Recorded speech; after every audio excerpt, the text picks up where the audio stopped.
اللهم صل على محمد وآل محمد. عن اللعين الرجيم. بسم الله الرحمن الرحيم. الحمد لأهله والصلاة على أهلها. أما بعد فقد قال سبحانه وتعالى بسم الله الرحمن الرحيم حافظوا على الصلوات والصلاة الوسطى وقوموا لله قانتين. وقال سبحانه وتعالى وويل للمصلين الذين هم عن صلاتهم ساهون والذين هم يراعون ويمنعون الماعون. ابتدائی درس میں چند لمحے صحیح، مگر اس حوالے سے کہ چونکہ آج 10 رجب کا دن ہے اور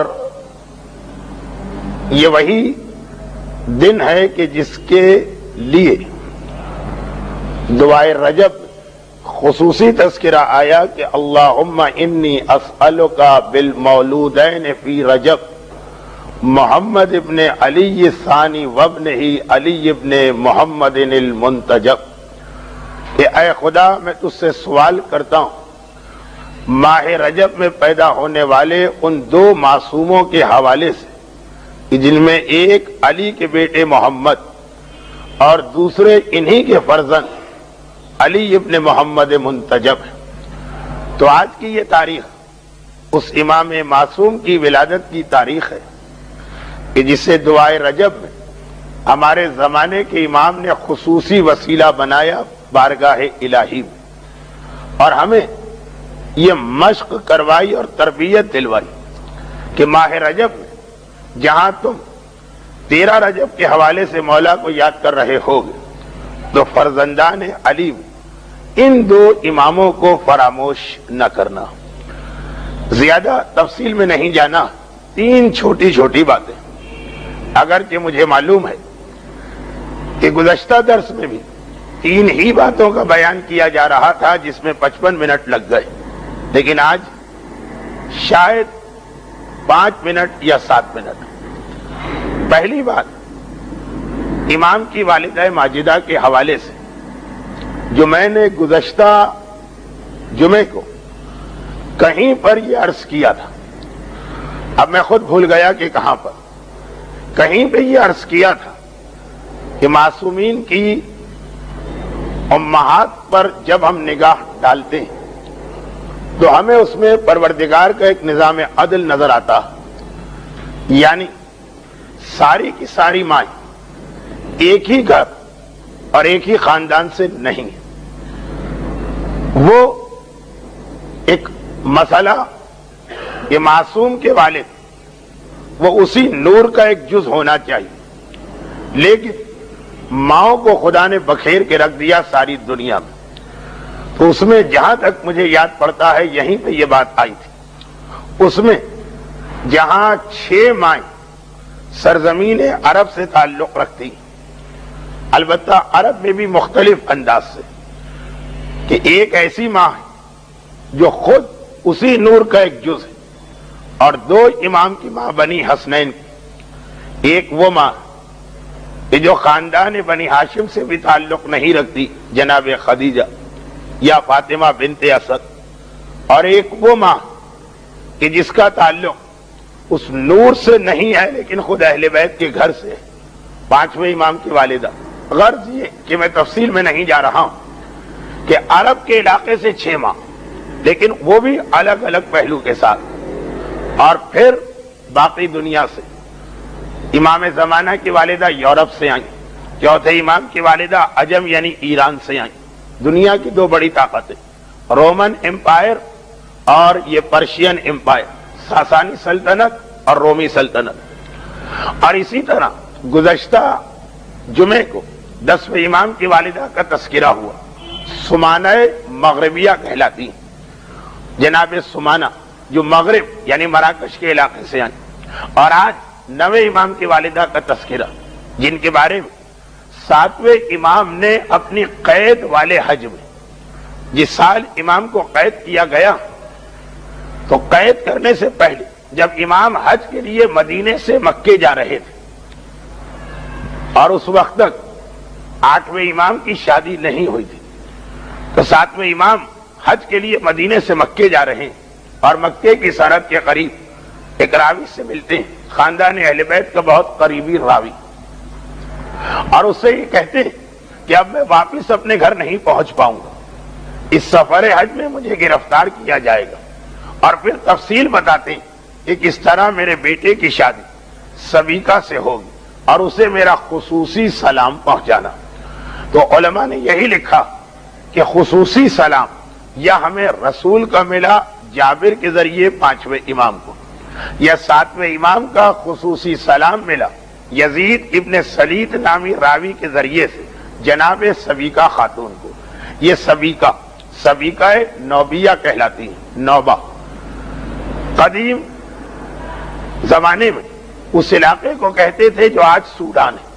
تو جناب سبیکہ خاتون جو ان 9 امام کی والدہ، جن کا تعلق افریقہ کے اس ملک سے ہے کہ جو سوڈان کہلاتا ہے، اور پھر باقی جو معصومین کی والدہ ہیں، مثلا جناب ام حمیدہ 7ویں امام کی والدہ، جن کا تعلق قبیلہ بربر سے کہ جو دریائے نیل کے اطراف میں یوگانڈا کے علاقے تک آباد ہے، وہ تو ایک تفصیل پہ تفصیل نکل جاتی ہے۔ تو پہلی بات والدہ جناب سبیکہ، اور وہ سبیکہ کہ جن کے لیے خاص سلام 7واں امام اپنے اس سفر میں کروا رہا کہ جس کے بعد پھر واپس گھر آنے کا موقع نہیں ملا، اور خود امام کا اپنا لقب تقی۔ اب یہ بحث کہ یہ لفظ تقی آخر کس لیے؟ تقی جس کے 2 معنی ہیں، اور اگر غور کریں تو آگے چل کر دونوں معنی ایک بن جاتے ہیں۔ تقی اللہ سے ڈرنے والا، تقی جسے اللہ بچائے، وقا یقی توقی وقایتن، بچنا اور بچانا، تو 2 معنی ہیں، بچنا اور بچانا۔ متقی کو اس لیے تقی کہتے ہیں کہ وہ اپنے آپ کو گناہوں سے بچاتا ہے، اور اسے بھی تقی کہا جاتا ہے جسے کوئی کسی پریشانی سے بچا۔ 9واں امام ایک خاص وجہ سے تقی کہلایا، اور جو خصوصی وجہ اس میں وہ آدھے گھنٹے کا بیان۔ جو لوگ کل رات کو کسی ایسی محفل میں شریک ہوئے کہ جہاں میرا اسی موضوع پہ بیان تھا، وہ یہ سن چکے ہوں گے، کیونکہ کل تو ماشاءاللہ 4-5 جگہوں پہ بعض مومنین سے ملاقات کا موقع ملا، جن میں سے کچھ یہاں بھی نظر آ رہے ہیں۔ تو ایک تو 9 امام اس لیے تقی کہلائے کہ مامون رشید کی محفل شراب، محفل موسیقی، محفل مکس گیدرنگ، وہ سارے کے سارے گناہ جو مامون امام کے اعزاز میں منعقد کیے تھے، ہر جگہ امام نے اپنے آپ کو بچایا اس مخصوص انداز سے جو کل رات کی محفلوں میں میں نے پڑھا۔ اور میں نے کیا پڑھا؟ علماء نے کتاب میں لکھا، وہ آپ تک پہنچائے۔ اور تقی اس لیے بھی کہلاتے ہیں کہ حرز جواد کا واقعہ، شراب کے نشے میں مامون کا امام پر رات کے وقت تلواروں سے حملہ کرنا، اور حیرت کے عالم میں صبح کو دیکھنا کہ ایک ہلکا سا نشان بھی امام کے جسم پہ نہیں، اور پوچھنا کہ فرزند رسول، کیا میں نے شراب کے نشے خود ہی یہ تصور کر لیا تھا کہ میں آپ کے اوپر حملہ کر رہا ہوں، یا واقعاً مجھ سے یہ جسارت ہوئی؟ اور امام کا جواب دینا اور یہ بتانا کہ تو نے پوری شدت کے ساتھ یہ تلوار چلائی، لیکن میرے گلے میں یہ جو تعویذ لٹک رہا، اس کی برکت سے خدا نے مجھے بچایا، اور حرز جواد کے نام سے تمام صاحبان ایمان اپنے اور اپنی اولاد کی حفاظت کے لیے اس وقت سے آج تک اسے استعمال کر رہے ہیں۔ اس لیے بھی یہ تقی کہلائے۔ تقی یعنی جسے اللہ نے بچایا، تقی یعنی جو خود بچا خوف خدا سے، ان گناہوں سے جو اس معاشرے میں پھیلے تھے۔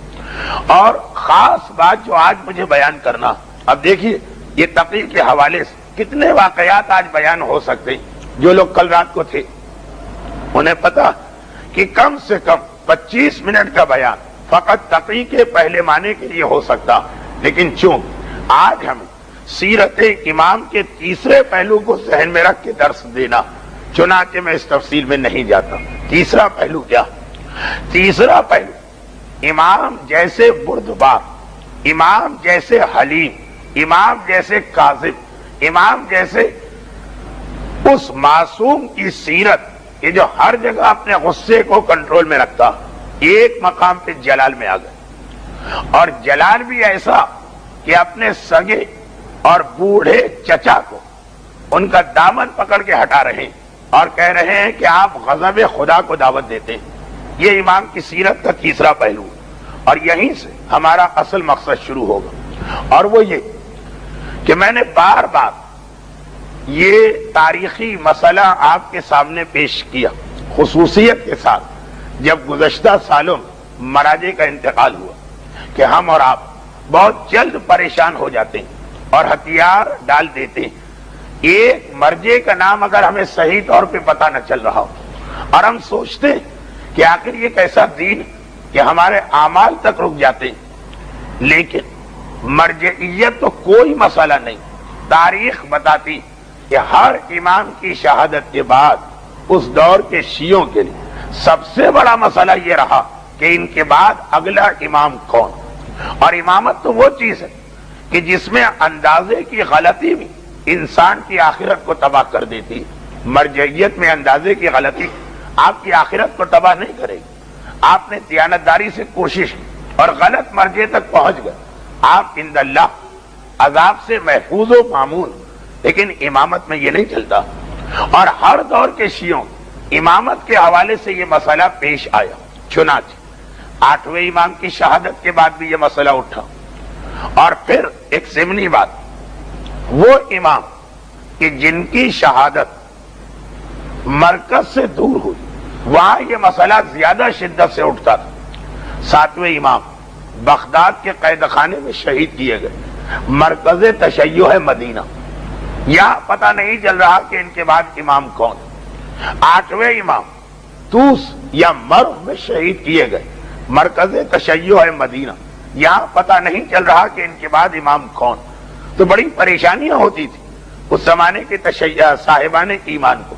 8ویں امام کی شہادت کے بعد بھی یہی ہو کہ 8ویں امام کی شہادت کے بعد تو بلکہ دوہرا غضب ہو گیا، کیونکہ 8ویں امام کی اپنی زندگی میں 9ویں امام کو جن کی آج ولادت کی تاریخ، جو امام آج اس دنیا میں آیا 10 رجب 195 ہجری، تو 8ویں امام کے ہوتے ہوئے ان کے اپنے گھر، ان کے اپنے بھائیوں نے، ان کے بھائی کون ہوئے؟ 7ویں امام کے بیٹے، انہوں نے کہہ دیا کہ ہم اسے 8ویں امام کا بیٹا مانتے ہی نہیں.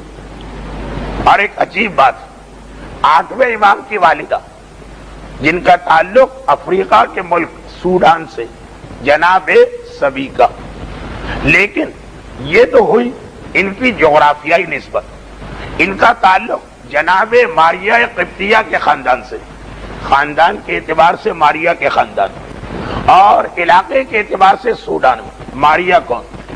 ماریہ رسول خدا کی وہ کنیز کہ جب ان سے رسول کو ابراہیم نامی بیٹا ملا تو بے عین ہی یہی اعتراض ماریہ پہ لگا کہ یہ بیٹا رسول کا بیٹا نہیں، اور انہی ماریہ کی اولاد یہ خاتون سبیکہ نام 8ویں امام کے حرم میں داخل ہوئی اور ان کو اولاد ملی، اور ایسی اولاد جو امام تقی کہلائی.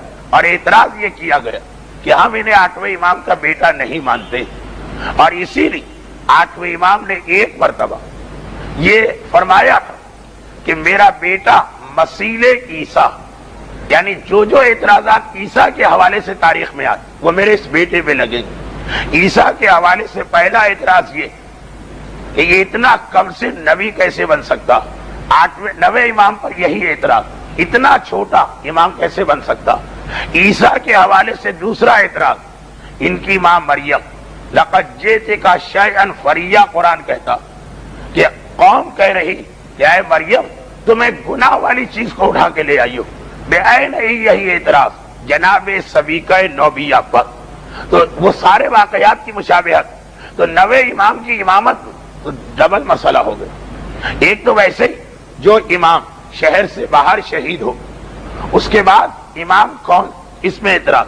اور یہاں تو 9واں امام وہ کہ ان کے باپ کی موجودگی میں انہیں ان کا بیٹا ماننے سے ہی انکار کر دیا گیا. اگرچہ 8ویں امام نے سختی کے ساتھ اس پروپیگنڈے کا مقابلہ کیا، مگر شک تو دلوں میں آ گئے.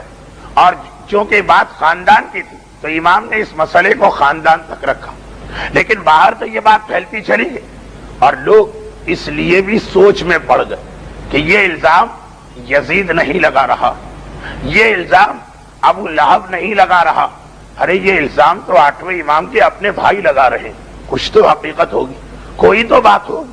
اور پھر اسی حالت اس سے پہلے کہ مسئلہ پورا صاف ہو 8ویں امام کو ہجرت کرنا پڑی، اور ایسی ہجرت جس کے بعد واپس بھی نہیں آئی، اور 9ویں امام کے پاس امامت آ گئی۔ لیکن عام شیعہ اب تک کنفیوز تھی۔ اس میں یہ واقعہ پیش آیا، مدینے سے 3 میل ایک جگہ ہے سریہ، سوات کے ساتھ لکھا اسی طرح جاتا جیسے آپ لاہور سریہ لکھتے ہیں، مگر سوات کے ساتھ۔ یہ مدینے سے 3 میل کے فاصلے پر 7ویں امام کی ایک زمین تھی، ایک جائیداد، بڑی پرفضا، بہترین باغات، پانی کا انتظام، فصلیں۔ وہاں پر سارے کے سارے شیعہ دنیا کے نمائندے جمع ہوئے، مثلا ہر شہر سے وہاں کا ایک بزرگ آیا، قم سے بھی آئے، مشہد سے بھی آئے، مشہد تو نہیں خراسان، اسی طرح بغداد سے، اسی طریقے سے دمشق سے، جہاں جہاں شیعت پھیلی۔ اور یہ جو کہ 7ویں امام کی جائیداد، تو 7ویں امام کا مکان اور ان کی اکثر اولادیں یہیں پہ رہتی ہیں۔ آپ کو معلوم کہ معصومین سب سے زیادہ زمان قید 7ویں امام کا، اور سب سے زیادہ اولاد بھی 7ویں امام کی ہیں، 43 بیٹے اور بیٹیاں 7ویں امام کی اولاد میں، سادات موسوی کثیر تعداد میں۔ خیر، جس وقت یہ سب لوگ یہاں جمع ہوئے اور بات یہ ہو رہی تھی کہ امام کے گھرانے کون سا شخص ایسا ہے جو اب جانشین بنا ہوگا اپنے 8ویں امام کا، تو بہت ہی مقدس عبداللہ ابن موسیٰ اس لیے کہ 7ویں امام کا نام عبداللہ، یہ 8ویں امام کے بھائی، اور بہت ہی صحیح، ماتھے پہ پیشانی پر سجدے کا نشان، یہ آئے اور آ کے بیٹھے، اور اس جگہ جا کے بیٹھے کہ جہاں امام بیٹھا کرتے تھے۔ زبان سے کچھ کہا نہیں، لیکن نشست وہی اختیار کی جہاں 7ویں امام اور 8ویں امام بیٹھتے تھے، اور پھر لوگوں سے بات بھی وہی، سوال کرو اگر تمہارے پاس کوئی تمہارا مسئلہ، وہی انداز اور اسٹائل۔ اب لوگوں نے سوال شروع کیا، مگر کچھ لوگوں کے پاس چھٹے امام کی ایک حدیث، ان کے کان کھڑے ہو گئے۔ چھٹے امام کا ایک فرمان ہے کہ حسن اور حسین کے بعد اب خدا امامت کو 2 بھائیوں میں کبھی نہیں رکھیں گے، یہ ایک فرمان چھٹے امام کا تھا۔ آج کل چونکہ ہمیں ان فرامین کی ضرورت نہیں، اس لیے ضرورت نہیں کہ اب اس کا محل ختم ہو گیا، جیسے زکوٰۃ کی اصل کرنسی نوٹ پہ زکوٰۃ نہیں ہے، سکے پہ زکوٰۃ، چنانچہ وہ مسائل بیان نہیں ہوتے، لوگ اس پہ ذرا جزبز ہوتے ہیں اور گھبراتے ہیں۔ یہ تو پھر بھی فرعی مسئلہ، عقائد کے مسئلے میں جس چیز کی آج ضرورت نہیں وہ بیان نہیں کی جاتی، لیکن اس وقت ضرورت ہے کیونکہ ابھی سلسلہ امامت نامکمل ہے۔ تو وہ لوگ جو چھٹے امام کا یہ فرمان سنے تھے کہ خدا حسن اور حسین کے بعد اب 2 بھائیوں میں امامت کو نہیں رکھا، انہوں نے تو پہلے ہی فی الفور فیصلہ کر دیا کہ یہ موسیٰ کے بیٹے عبداللہ اب یہ امام نہیں ہو سکتے، کیونکہ جب موسیٰ کا ایک بیٹا علی رضا امام ہو چکا تو اس کا بھائی امام نہیں ہو سکتا، ان کے اعتبار سے چیپٹر کلوز۔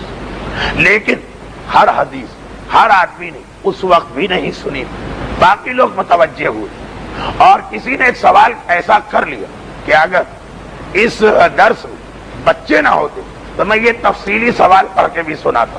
خیر، کسی جانور کے ساتھ فعل حرام کرنے سے متعلق ایک سوال تھا، اور ایک بار یہ سوال ہوا اور ادھر موسیٰ کے بیٹے عبداللہ نے، یعنی 7ویں امام کے بیٹے عبداللہ نے اس کا ایک جواب دیا۔ جیسے ہی جواب دیا، مکان کا اندر کا دروازہ کھلا اور 8 سال کی عمر، 8 سال، میرے 9ویں امام باہر آئے اور جلال کے عالم میں باہر آئے، اور آتے ہی اپنے چچا کے دامن کو پکڑا۔ اچھا، تاریخ معصومین، بھتیجے کا آ کر اپنے چچا کا دامن پکڑنا یہ بھی 2 دفعہ، پہلا اس وقت اور دوسرا جب 11ویں امام کی شہادت پر ان کے بھائی جعفر تواب ان کی نماز جنازہ پڑھانے کھڑے ہوئے تو ایک مرتبہ پردہ ہٹا اور 12ویں امام نے آ کے چچا کو دامن سے پکڑ کے کھینچا کہ یہ جگہ آپ کی نہیں ہے، یہ میری۔ یہاں بھی 9ویں امام آئے، لیکن بڑے جلال کے عالم میں آئے، اور ایک مرتبہ کھڑے ہو کر کہا کہ اے چچا، اتق اللہ، اللہ سے ڈریے، آپ کو قیامت کے دن جواب دینا پڑے گا۔ جس منصب کی آپ اہل نہیں اس پہ آ کے بیٹھے گی، اور جس سوال کا آپ کے پاس علم نہیں اس کا آپ نے جواب کیوں دیا؟ اب اس کے پہلے حصے کا تعلق ہم سے نہیں، دوسرے حصے کا تعلق ہم سے، کہ جس سوال کا آپ کے پاس علم نہیں، کیا ضروری کہ آدمی ہر مسئلے پہ اپنی زبان کھولے، چاہے معلوم ہو چاہے معلوم نہ ہو؟ ایک مرتبہ میرا نواں امام، اور اس حوالے سے ایک جملہ اور سن لیجیے کہ یہ نوے امام کا دنیا تشیع کے سامنے بطور امامت پہلا دن، میں اکثر اپنی مجالس اور محافل میں اس ایک بات کا بھی خیال کرتا ہوں کہ جب بھی کوئی نیا حکمران آتا تو اپنی پہلی تقریر اپنی ایک پالیسی دیتا، تو ہر امام نے اپنی امامت کے پہلے دن کیا کہا؟ آپ کو یاد ہوگا کہ اکثر اس موضوع پہ میں نے بات کی۔ اب یہاں پر میرا نواں امام میرے چوتھے امام سے مل گیا۔ چوتھے امام اپنی امامت کا پہلا دن اور پہلا اعلان مسئلہ شرعی کے ذریعے کیا، پھوپھی اماں حجاب ثابت۔ نواں امام آج پہلی مرتبہ امام بننے کے بعد عوام کے سامنے آ رہا، اور امامت کا آغاز اس سے ہو رہا کہ خبردار جو منصب تمہارا نہیں ہے اس پہ جا کے نہ بیٹھو۔ اور یہ بہت اہم جملہ آج بھی، امام نہیں ہے اپنے آپ کو امام کو، نبی نہیں ہے اپنے آپ کو نبی کو، مرجع نہیں ہے اپنے آپ کو مرجع کو، مجتہد نہیں ہو اپنے آپ کو مجتہد کو، وکالت مطلقہ کے اختیارات نہیں رکھتے اپنے آپ کو وکیل مطلق کو۔ غرض یہ کہ جملہ وہیں سے چل رہا کہ اے چچا اللہ سے ڈریے، جو منصب آپ کا نہیں اس منصب پہ آ کے آپ بیٹھے گے۔ اور دوسرا وہ جملہ یہ بھی ہمارے معاشرے میں کہ اے چچا جس کا علم نہیں، کیا اس کا جواب دینا ضروری؟ آپ کے پاس جب اس مسئلے کی معلومات نہیں تو فقط اس لیے کہ پبلک کے سامنے میری عزت باقی رہے، یہ پہلا جملہ امامت کے بعد پہلا ڈکلیریشن، یہ دو چیزیں جو منصب آپ کا نہیں ہے کبھی اس کا دعویٰ نہ کیا۔ اور اچھا انہوں نے دعویٰ نہیں کیا، ایک بات اور یاد رکھیں، دعویٰ نہیں کیا، امپریشن دیا، دو الگ باتیں۔ ایک آدمی اپنی زبان سے کہے کہ میں مجتہد ہوں، اور ایک زبان سے نہ کہے لیکن اس انداز سے کام کرے کہ سامنے والی پبلک کو امپریشن ملے کہ یہ مجتہد ہے۔ چنانچہ مثلاً یہ کہے کہ میں حوزہ علمیہ کا مؤسس مرجع چلاتا، اب یہ امپریشن، اس میں زبان سے کوئی بات نہیں ہوئی۔ اسی طریقے سے انسان فتوے دینا شروع کرے، اجتہاد نہیں، تو اب یہاں موسیٰ کے بیٹے عبداللہ کبھی بھی نہیں کہا میں امام، مگر بیٹھے اس جگہ پر اور زبان اس طرح سے کھول لی، تو نواں امام پہلا دن امامت کا دو چیزوں کا اعلان کر رہا۔ اور اس کے بعد عبداللہ کے بیٹے موسیٰ، چچا، سگے چچا ہیں اور بڑے چچا، عمر کا فرق یعنی تقریباً یہ 8 سال تو وہ کم سے کم 60 یا 70 سال عمر کا فرق، لیکن جب حق کی بات آتی ہے تو اس میں یہ فرق نہیں دیکھا جاتا۔ ایک مرتبہ انہوں نے پلٹ کے صفائی پیش کی، کبھی صفائی بھی آدمی پیش کرتا، کہا کہ اے بھتیجے تم تو تھے بھی نہیں جب میں نے اپنے بھائی سے جو امام برحق یہی مسئلہ پوچھا تھا، اور اس نے مجھے وہی جواب دیا جو میں نے اس کو دیا۔ اب اپنے غلط جواب کے لیے اس آدمی کی پناہ تلاش کی جو اس وقت جواب دے نہیں سکتا۔ 8ویں امام کا نام نہیں، اب یہاں کہاں سے 8ویں امام آئے کہ یہ ثابت ہو جائے کہ یہ جھوٹ بات کر رہے کہ سچ بات کر رہے؟